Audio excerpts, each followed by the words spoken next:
Eu e seu Zé. Deixa eu só ver se tá tudo certo. Beleza, vamos lá. Olá, Ana e assombrados. É com imenso prazer que volto a escrever por canal.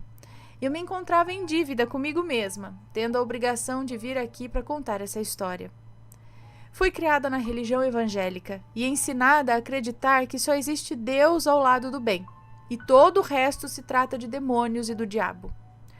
No entanto, à medida que eu fui crescendo, nasceu dentro de mim um fascínio pelo sobrenatural. Inclusive, as minhas melhores brincadeiras infantis sempre foram de fadas, mas eu sempre fui a bruxa. Apesar de esconder minhas predileções pelo sobrenatural, eu sempre estava buscando conhecimento sobre o assunto, apesar do medo constante, fruto da opressão religiosa que eu vivia. Desde que me entendo por gente, tive intuições, premonições que não sabia explicar e tinha medo às vezes, mas todas sempre se confirmam e se concretizam. Ultrapassados esses pequenos esclarecimentos e suprimindo mais alguns casos para que o relato não se torne tão longo, casos para outros relatos, vamos ao relato específico que quero compartilhar com vocês hoje. Mas o que eu quero contar é que eu tive o meu primeiro contato de verdade com o sobrenatural há uns 7 anos, mas sempre com muito medo, até pela forma como fui criada, né? Fui em um terreiro com a minha prima, pois disseram para ela que a ex-namorada do namorado dela tinha feito um trabalho para que eles terminassem. E como estavam brigando muito, ela resolveu descobrir tudo isso. Quando chegamos ao terreiro, ela se consultou com o senhor boiadeiro e com a cigana Rosa Vermelha, que disseram tudo para ela e disseram algumas coisas para mim também. No final da consulta, nos convidaram para voltar à noite, pois teria gira no terreiro, e eles queriam nos encontrar lá. Quando chegou a noite, lá fomos nós, morrendo de medo, mas com uma vontade ainda maior de conhecer o desconhecido. Iniciamos os trabalhos, desceram algumas entidades que nos falaram algumas coisas e assim seguiu a noite, até que desceu uma entidade chamada Zé Pilintra.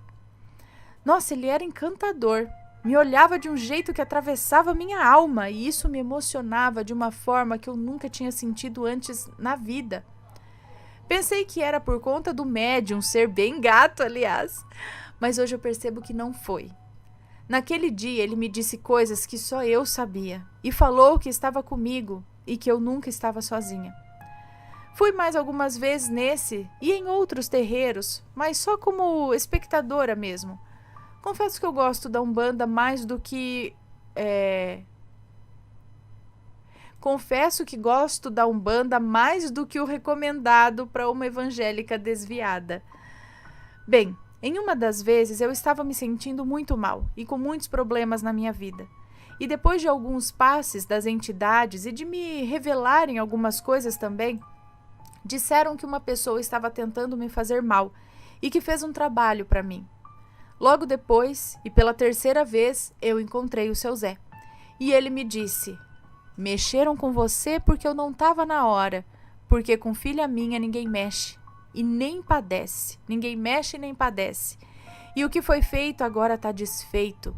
Vá em paz, moça. E depois desse dia tudo começou a melhorar. Certa vez eu vendi o meu carro e fiquei procurando outro para comprar, mas não estava fácil. Todos que eu encontrava tinham alguma coisa de errado e o negócio não dava certo. Eu precisava do carro para ir trabalhar e aquela demora estava começando a me deixar aflita, pois já tinha passado muitos dias e eu muito agoniada. No auge da minha agonia eu tive um sonho, onde estava sentada na calçada de uma casa com algumas pessoas e de repente uma mulher se virou e falou assim: por que você não pede para o seu Zé? Você não sabe que tudo que você pede ele faz? Ana do céu, acordei cedinho e fui no quintal. Peguei um cigarro, acendi e ofereci para ele com uma cerveja. E pedi para ele me ajudar a comprar esse bendito carro. O meu marido acordou um pouco depois e saiu para a rua. E qual não foi a minha surpresa quando ele chegou uns 20 minutos depois e me pediu para transferir o dinheiro do carro para a conta de um amigo, porque ele tinha comprado o carro dele. Menina, sabe quando você não consegue acreditar, mas não ousa nem por um minuto duvidar? O seu Zé me ouviu e me ajudou. Mas não foi só isso. Uns tempos depois eu precisava fazer uma viagem e tinha um dinheiro para receber. Sem esse dinheiro eu não poderia fazer essa viagem. E mais uma vez lá fui eu pedir a ajuda do meu protetor. E acreditem, 2 dias antes da viagem, a pessoa me ligou. Avisou que tinha transferido um valor para minha conta. E além disso, transferiu um valor a mais, referente a 2 parcelas do que me devia. Valor que correspondia exatamente ao que eu necessitava para a viagem. Eu agradeci o seu Zé pela ajuda, fiz a minha obrigação com ele para demonstrar a minha fé, o meu respeito e o meu agradecimento. Semana passada, eu e minha filha resolvemos acender uma vela no quintal para ele e colocar um cigarro e uma bebida, já que ele nos protege e ajuda tanto. Quando foi mais tarde, verifiquei que havia ainda a claridade da vela e resolvi apagar para acender no dia seguinte. Mas pasmem, a porta não abria e eu comecei a ficar nervosa. E por mais que eu forçasse, Ana, a porta não abria. Então minha filha disse: mãe, você ofereceu a vela e agora quer apagar. Ele não deve gostar, por isso está segurando a porta. Só então eu percebi o que eu estava fazendo. Então eu fechei os olhos e pedi para que ele me autorizasse a apagar a vela. Mas que no dia seguinte, cedinho, eu acenderia a vela e acrescentaria mais um cigarro para ele. A porta então se abriu.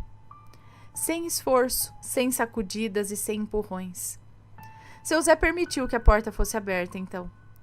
Fiquei muito grata e no outro dia, cedinho, cumpri o prometido. Eu tenho uma forte ligação com seu Zé Pilintra. Muitas são as nossas histórias. Resolvi contar apenas essas, para demonstrar a minha gratidão ao meu guardião, mas ele está presente na minha vida e a ele recorro sempre que estou em apuros e sempre sou socorrida. Mas deixo claro que a fé em seu Zé vem em primeiro lugar e tiro a lição de tudo isso que se você tem fé, deve se entregar completamente a isso e buscar sempre renovar as suas forças junto a quem lhe protege e lhe guarda. Há pouco tempo descobri que sou filha de Ansã e me identifico 100% com essa orixá forte e guerreira. E sinto que sou muito abençoada em ter essas entidades como meus protetores. Não frequento nenhum terreiro, pois aqui na minha cidade não tem, mas eu busco diariamente estreitar os laços com aquilo que eu acredito e confio. Saravá, seu Zé Pilintra. Epa, rei, Ansã. Um forte abraço para você, Ana, e para toda a família assombrada. Um beijo para você, muito obrigada. É muito legal, ver essa conexão e essa fé e essas respostas que não são coincidências, Coisa que eu não acredito. Pois é.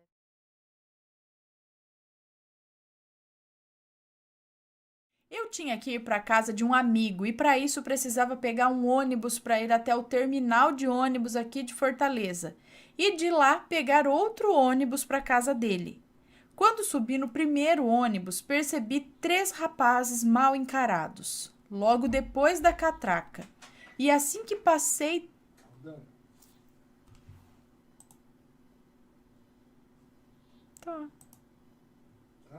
Tá. Travou pra você?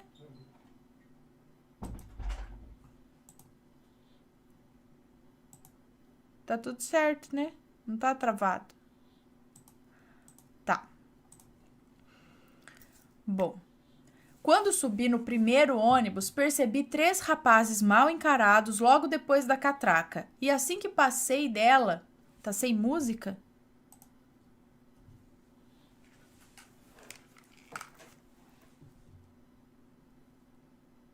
A música de repente... eu quero sair. Não quero mais música. Mas faz tempo que tá sem música?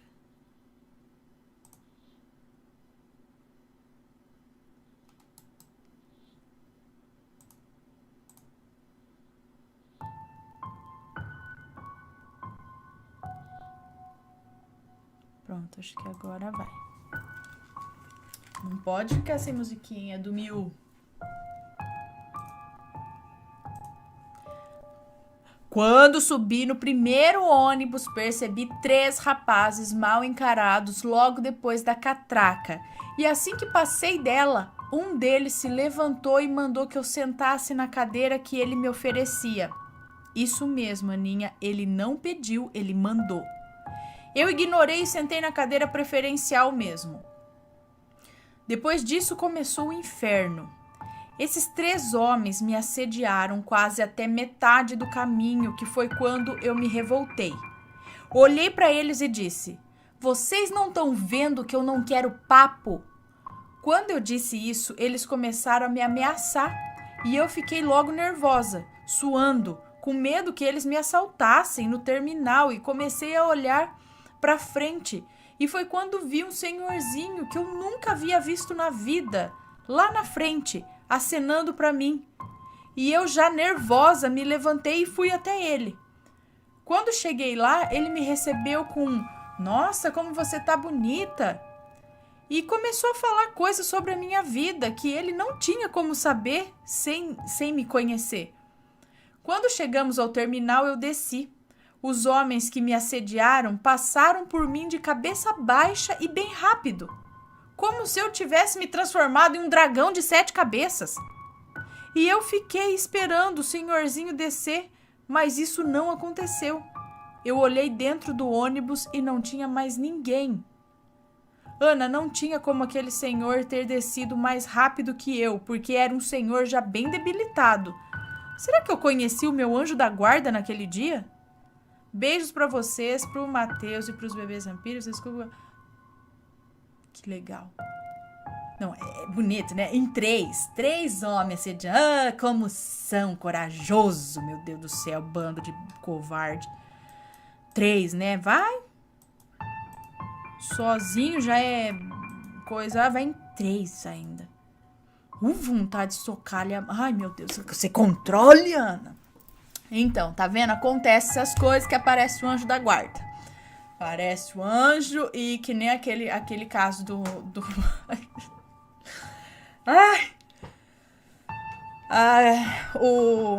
O moço tava voltando da balada lá e também ele tava com medo, né? Porque voltava de madrugada e aí chegou um cara que parecia que também tava voltando da balada e começou a conversar com ele como se o conhecesse há muito tempo. Falava coisas assim e tinha uma galera mal encarada lá na frente também.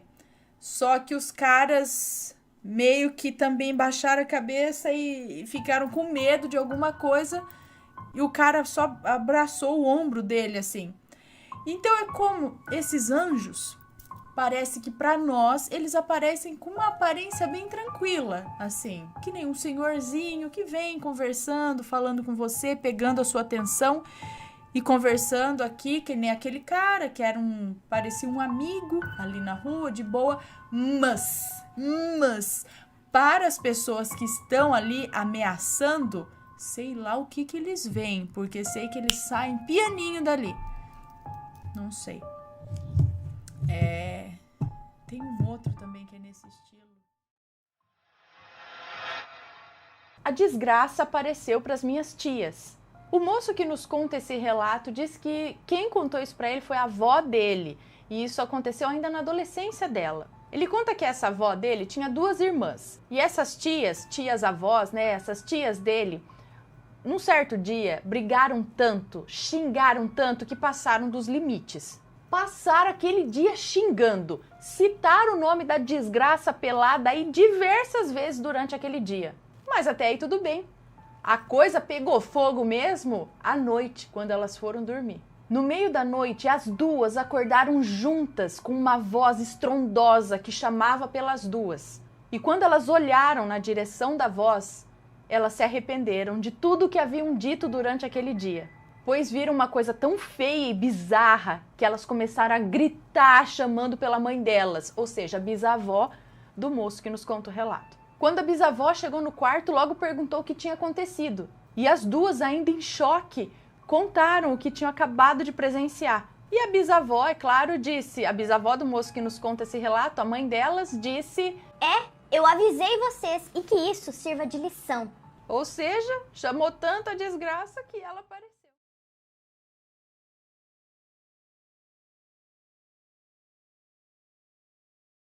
Cunhada maledite. Mas é sogra, é cunhada, Olha, gente, meu Deus. Olá, Ana. Sou muito sua fã. Me chamo fulana, mas pode me chamar de fulana, como você faz sempre. Sou de São Paulo, capital, mas atualmente moro em Santa Catarina. Descobri seu canal através da minha mãe, de 66 anos.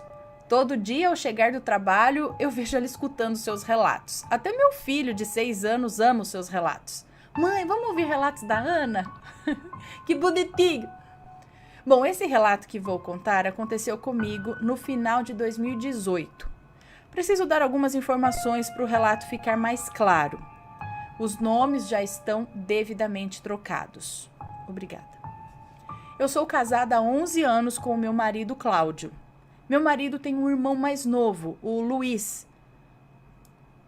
Meu marido tem um irmão mais novo, Luiz, e um irmão gêmeo com o meu marido, o Kleber. A minha sogra sempre me odiou. Nunca soube o motivo. Assim como ela odeia a minha cunhada também, a esposa do Kleber. Mas com Maledite, esposa de Luiz, a coisa é diferente. Ela aguenta desaforos, aguenta ser maltratada tanto por Maledite como pelo próprio filho Luiz, que é o filho mais novo, é isso? O seu marido, Cláudio, e o Kleber são irmãos gêmeos. Ela não gosta de você, esposa do Cláudio, e nem da esposa do Kleber. Mas o mais novo, o Luiz, ela aguenta tudo, e da esposa dele, Maledite, também. Tá, então Maledite é a esposa do irmão mais novo do seu marido, Luiz. Maledite sempre foi invejosa. Dizia que a minha casa era como casa de bonecas, tudo bonitinho e arrumado. Queria igual, tudo que eu comprasse. A minha mãe nunca gostou da Maledite. Dizia que sentia algo ruim quando a via. No ano de 2012, nasceu meu filho. E a Maledite e seu marido mudaram seu comportamento com o meu marido e comigo, dizendo que estávamos metidos e nos achando, pois tínhamos adquirido um carro. Gente, um carro bem simples, 2009, isso em 2012. Deixaram de falar conosco e de frequentar a nossa casa. Gente, Maledite alimentava fofocas e coisas que não existiam entre eu e a minha sogra. E eu sabia de tudo, pois a minha sogra contava sempre para o meu marido. Fiquei sabendo através dos meus sogros que tanto a Maledite quanto o marido dela começaram a frequentar uma religião. Tá, então de boa, porque eu não quero ficar falando aqui se a pessoa às vezes vai falar alguma coisa. Então, beleza. Começaram a frequentar o candomblé. Como também já fui de candomblé e sempre terei fé nos orixás, eu imaginava que aí viria chumbo grosso para mim. Sou técnica de enfermagem há 11 anos. No final de 2018, eu trabalhava em uma clínica infantil. Durante o trabalho, comecei a sentir muita dor de estômago e forte dor de cabeça. Eu vomitava muito, fiquei dias de cama, comecei a emagrecer muito e nada parava no estômago, mesmo depois de várias idas ao pronto-socorro. A minha mãe morava em outra cidade, cerca de 2 horas longe da minha, e estava desesperada em saber o meu estado, né? Eu não parava em pé. Os dias passavam e eu nada de melhorar. Não levantava da cama e gemia de dores. Minha mãe me ligou e disse que conversou com uma senhora que benze, próxima à casa dela. Contou como eu estava e disse que eu precisava ir até ela o mais rápido possível. No dia seguinte, o meu marido iria a Porto Alegre com o nosso filho e eu decidi ir até a benzedeira. Só Deus sabe como eu consegui chegar lá. Ônibus e depois Uber para chegar até a casa da minha mãe. Ela chorou ao me ver entrar pelo portão. Disse que eu parecia uma caveira, magra e olhos fundos. Disse que já tinha combinado com a benzedeira de irmos lá no outro dia pela manhã. E assim fizemos. Chegando lá, quando vi a benzedeira, eu tive aquela sensação que já a conhecia. Ela me abraçou e disse que iria ficar tudo bem. Me benzeu com um ramo de arruda, que no final da benzedura estava totalmente murcho. A benzedeira disse o seguinte: filha, você só não está morta, pois oração de mãe tem poder. Minha mãe chorava muito nesse momento. O que fizeram para você é realmente para te matar, mas como você é médium, mesmo estando afastada há muito tempo, terá a orientação do que fazer. Vá em paz e saiba que a lei do retorno vem para todos. No dia seguinte, voltei para minha cidade, acompanhada da minha mãe, que veio para cuidar de mim. À tarde, após o almoço, convidei minha mãe para ir comigo ao cemitério acender velas no cruzeiro. Ainda disse para minha mãe: olha, já que sou filha de Maria Padilha do cruzeiro, ela há de me mostrar o que fazer. Chegando ao cemitério, acendi as velas, fiz minhas orações e decidi andar pelo cemitério. Minha mãe disse que eu fiquei estranha, como se estivesse em um transe. E fui caminhando até chegar no final do cemitério, onde tem um muro. Comecei a cavar a terra próximo ao muro, com as mãos mesmo, e achei um saco preto. Nisso voltei a mim e olhei espantada para minha mãe. Rasguei o saco e tinha um estômago. Acredito ser de boi ou de porco, algo assim. Estava costurado com linha preta. Arrebentei as linhas com as mãos mesmo e fiquei em choque com o que vi. Dentro tinha uma farofa amarela e o meu nome escrito em formato de cruz. Minha mãe ficou em choque. Fui tomada por uma ira sem tamanho. Peguei tudo, coloquei dentro do saco de volta e saí feito louca. E a minha mãe correndo atrás de mim, feito louca, perguntando o que eu ia fazer. Fui até a casa da Maledite, após 6 anos sem contato com ela.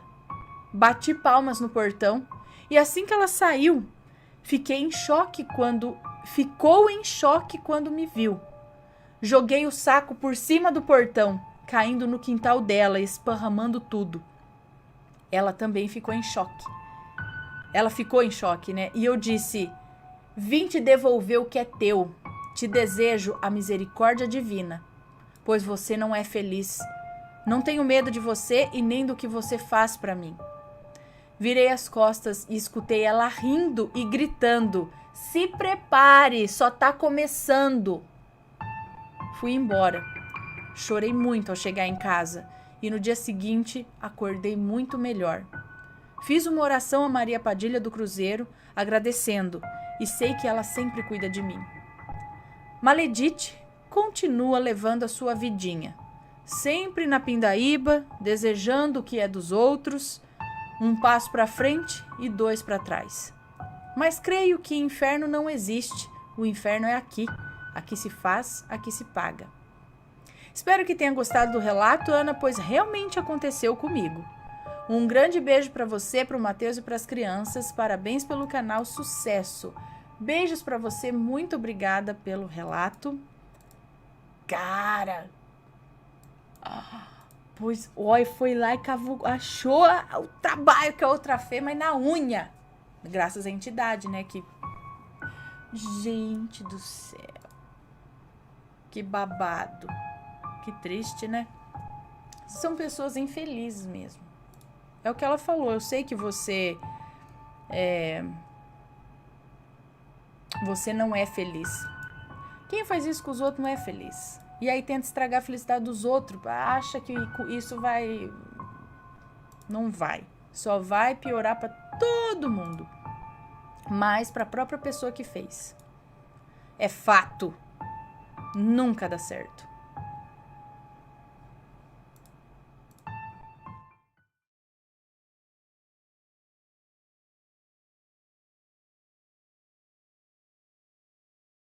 Então esse será o último de hoje, que é o espírito do bêbado, tá? Vamos lá. Olá, Ana, hoje venho contar uma história assustadora que a nossa ex-empregada passou. Hoje ela é uma senhorinha bem pequenininha, Cuidou de mim quando criança, portanto, conhece a família desde sempre, mas já não trabalhava conosco há anos e nem sabíamos como ela estava. Certo dia apareceu aqui aos prantos para falar com a minha mãe. A minha mãe já achou que sabia do que se tratava, pois ela havia ficado viúva recentemente de um marido abusivo e alcoólatra. Quando vivo, ele fazia de tudo para quando vivo, ela fazia de tudo para ele largar o álcool. Dava remédio, aconselhamento, até uma mandinga de colocar a garrafa dentro do vaso sanitário e depois de um tempo servir a bebida para ele, ela fez. Era supostamente uma mandinga para ele parar de beber. Tudo isso ouvi ela contar. Mas nesse dia ela estava lá porque ela achava que ele estava perseguindo ela depois de morto. Ela disse que de noite, quando dormia, sentia alguém puxar o cabelo dela. Ela não conseguia abrir os olhos de apavorada e só chorava, coberta com lençol, chorando e orando. Ela sozinha em casa, coitada. Às vezes puxava o pé dela ou o lençol de cima dela. Até que na noite anterior ela acordou de madrugada sentindo um forte cheiro de cachaça. Havia faltado energia na casa. Ela pegou a vela e seguia o fedor, pois ele andava pela casa, o cheiro da cachaça. Ela estava apavorada e não sabia o que fazer, chorando muito.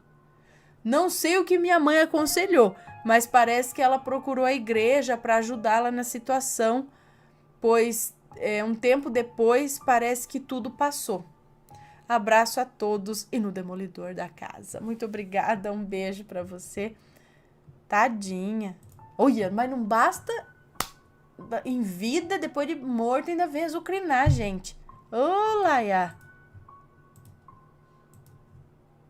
É porque, então, será que, talvez aí vocês possam me responder, quando a pessoa tem, eu acredito que sim, quando a pessoa tem um vício aqui, quando morre, ela não vai imediatamente, né? Eu acho que ela fica presa ao vício. Seja ele qual for. Não se desprende assim, né? Virei espírito, agora desencarnei, tô livre de tudo. Continua com a mesma consciência, a mesma cabeça, não é? Às vezes até mais intensificado ainda, né?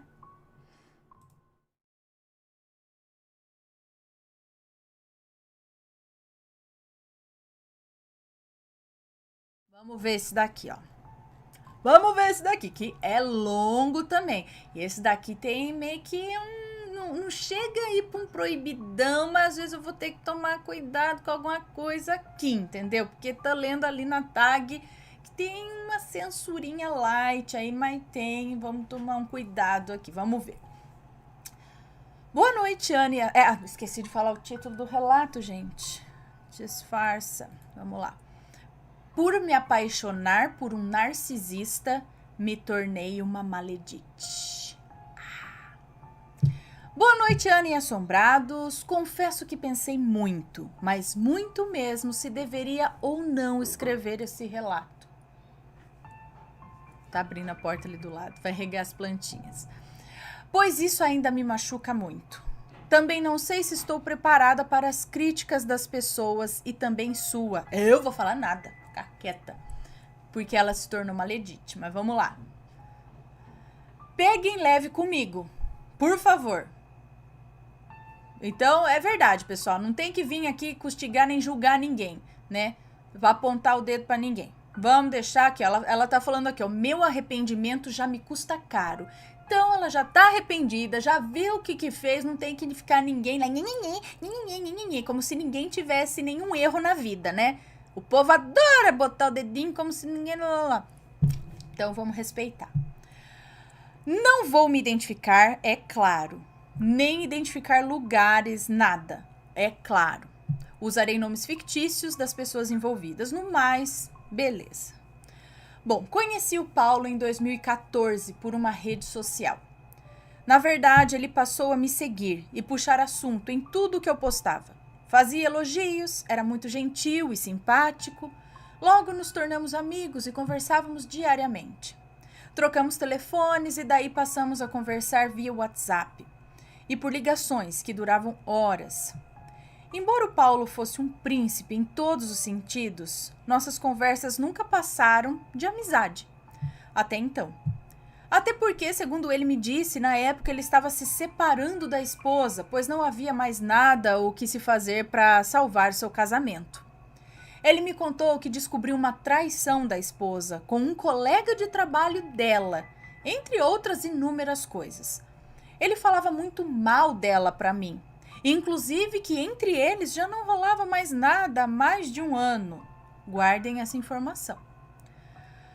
Bem nessa época, exatamente na mesma semana, a minha mãe descobriu um câncer no intestino e a minha vida desmoronou.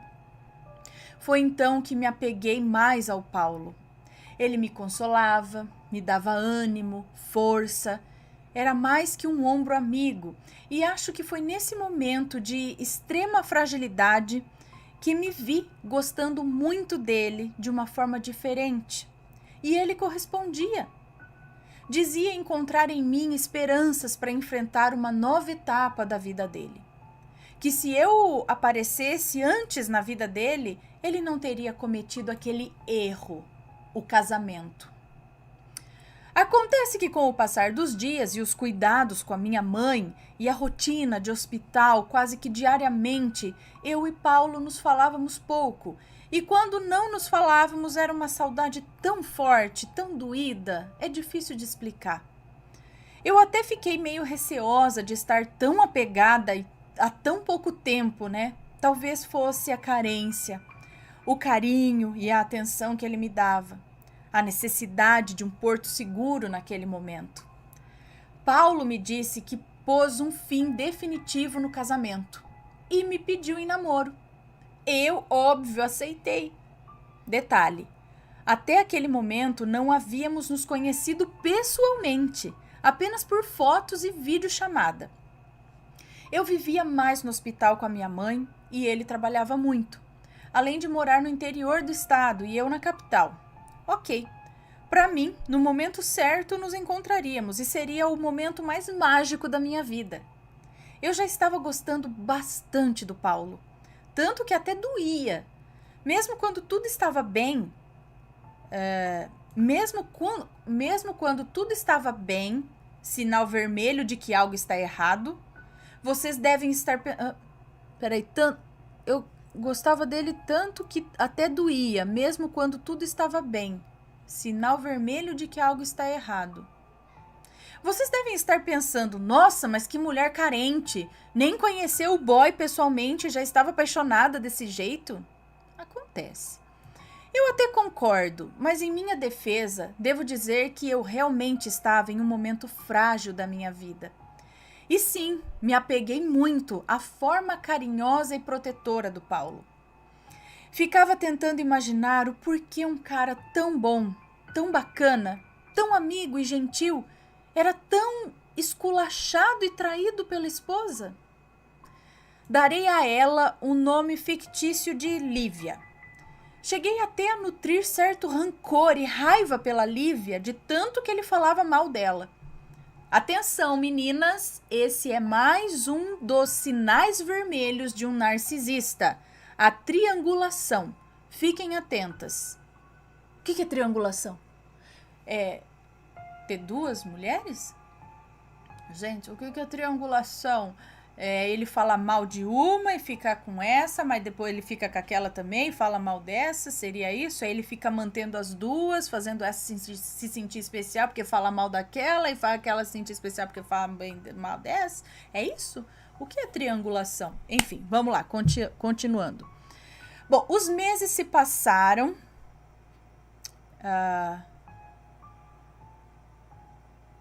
Os meses se passaram e a minha mãe piorou. Foi internada.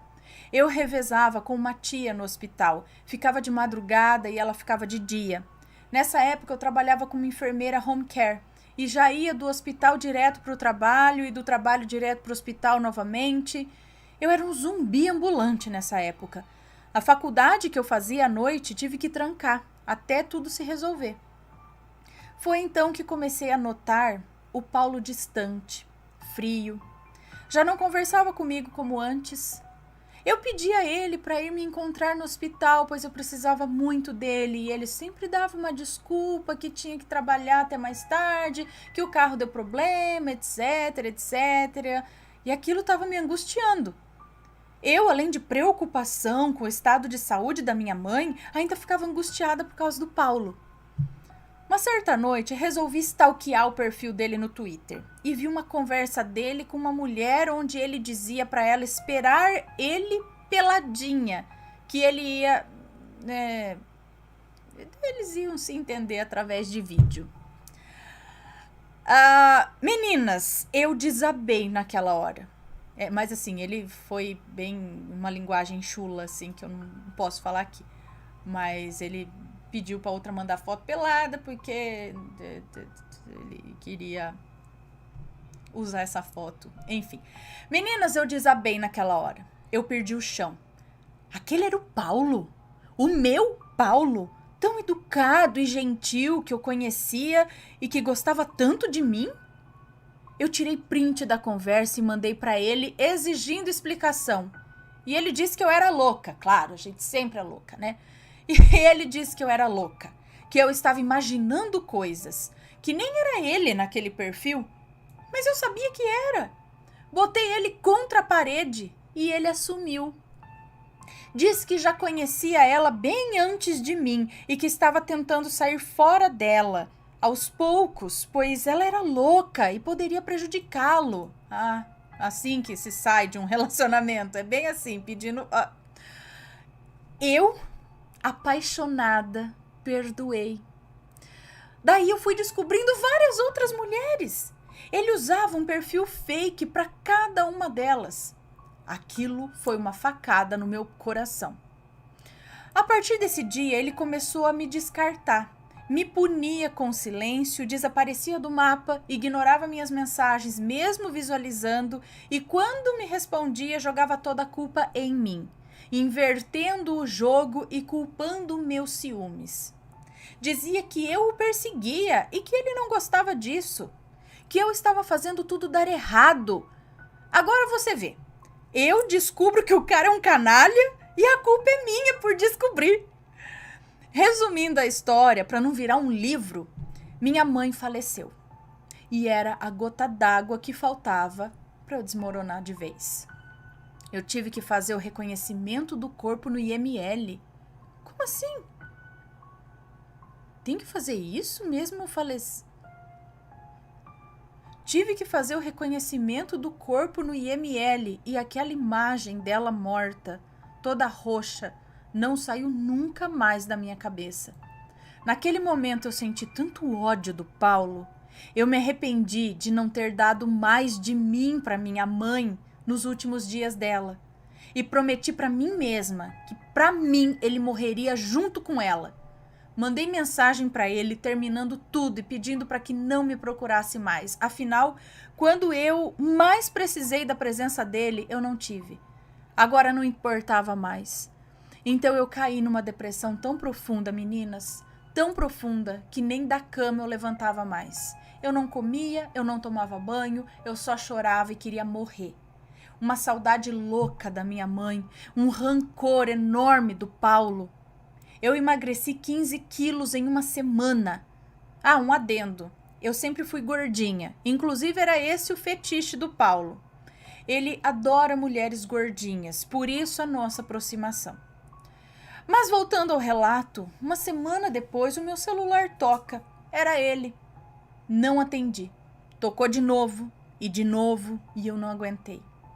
Estava morrendo de saudade dele, da voz dele, do jeito carinhoso que ele me chamava de amor. Tonta! Atendi e ele disse que no dia seguinte estaria próximo da minha casa e queria me encontrar. Que ele não poderia me perder sem ao menos dar uma chance para o nosso amor. E eu, burra pra caramba! Ai, como eu queria voltar no tempo. Aceitei e convidei ele para vir na minha casa. Nessa altura, por conta de todos os acontecimentos, eu perdi meu emprego por faltar demais e abandonei a faculdade. Até a bateria da escola de samba que eu tocava e era a minha verdadeira paixão, eu abandonei por causa da depressão. Minha vida ficou completamente cinza. Chegou o dia seguinte e ele realmente veio. Quando eu vi aquele homem de 1,90 m de altura, lindo, barbudo, forte, eu esqueci toda a raiva.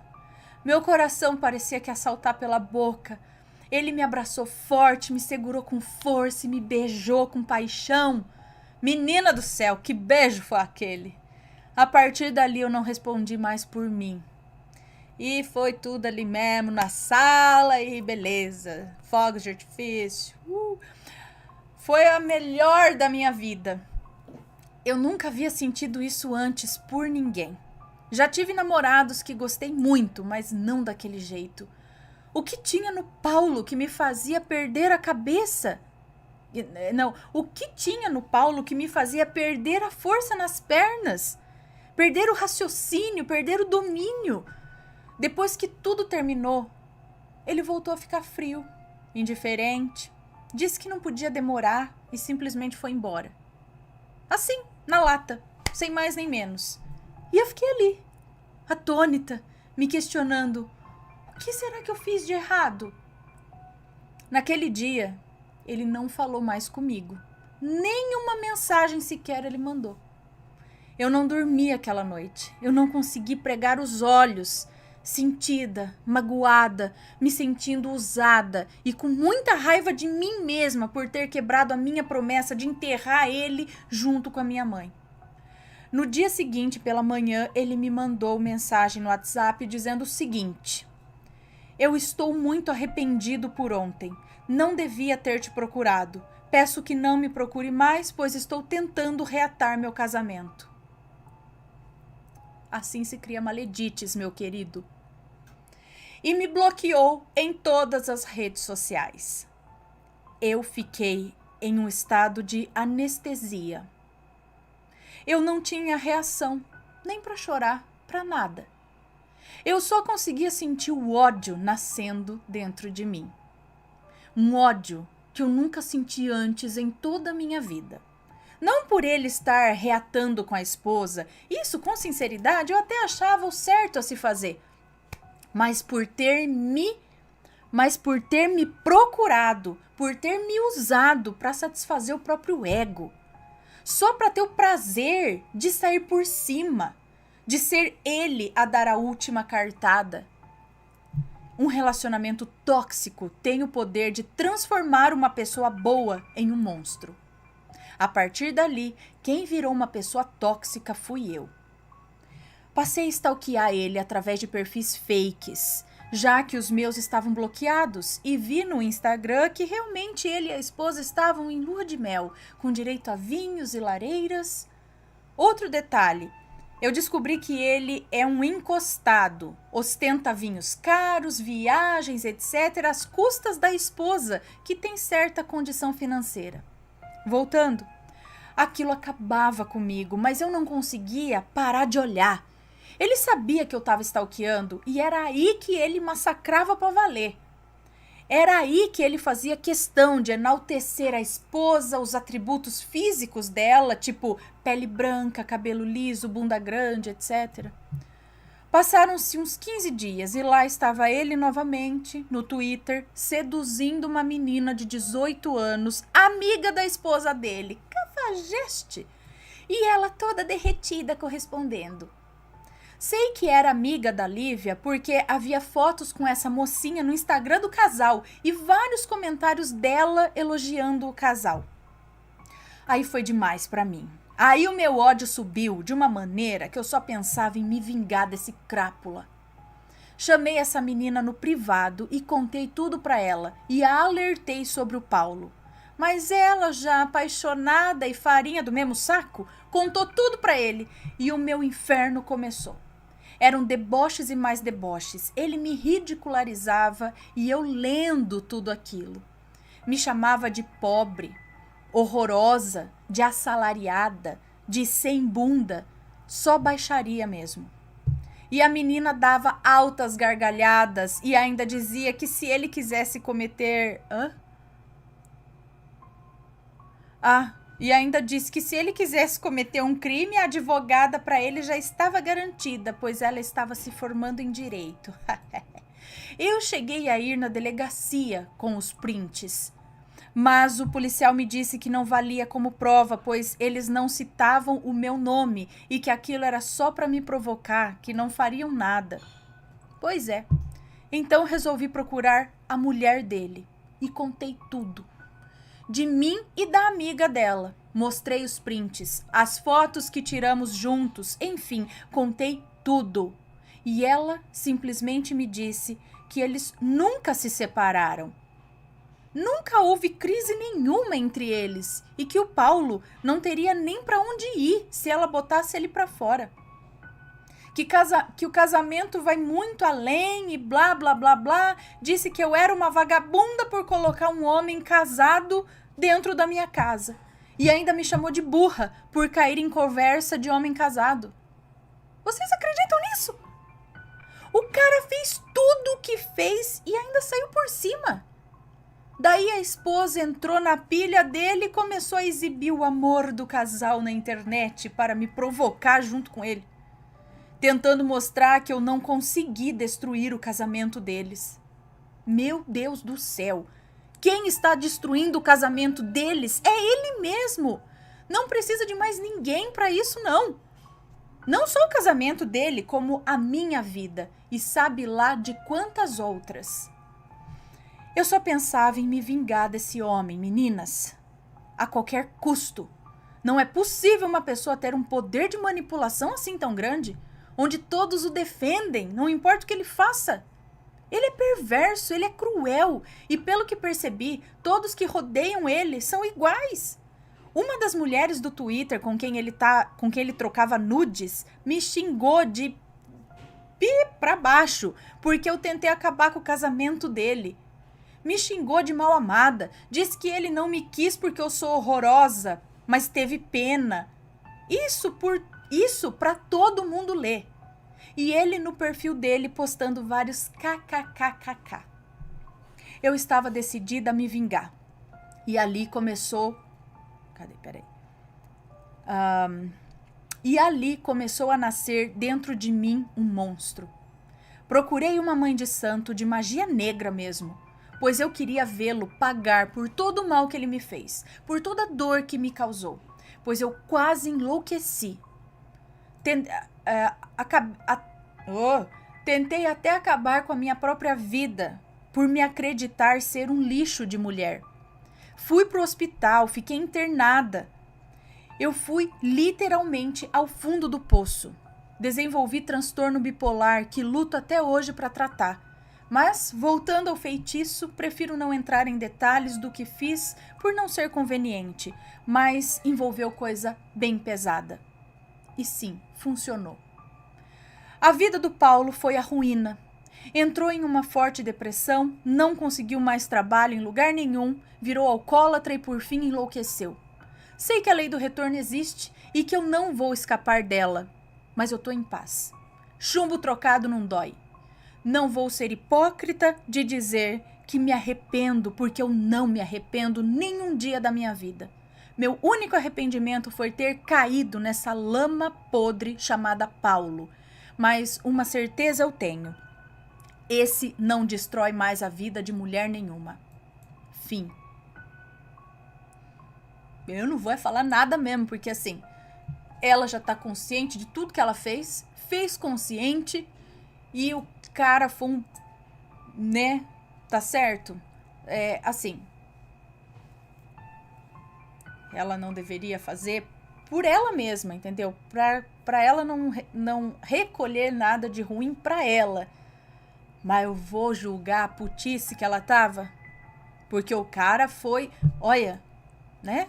Cara, maledito é ele também. Quando a gente fala que a gente colhe o que a gente planta, ele também acabou... Sabe quando a pessoa pede? Né? É cachorro com uma, com outra, uma hora toma dele, né? e assim se cria maledites. Então, meninos, cuidado com essas farrinhas brincando com o coração das meninas, das mulheres. Cuidado. Cuidado.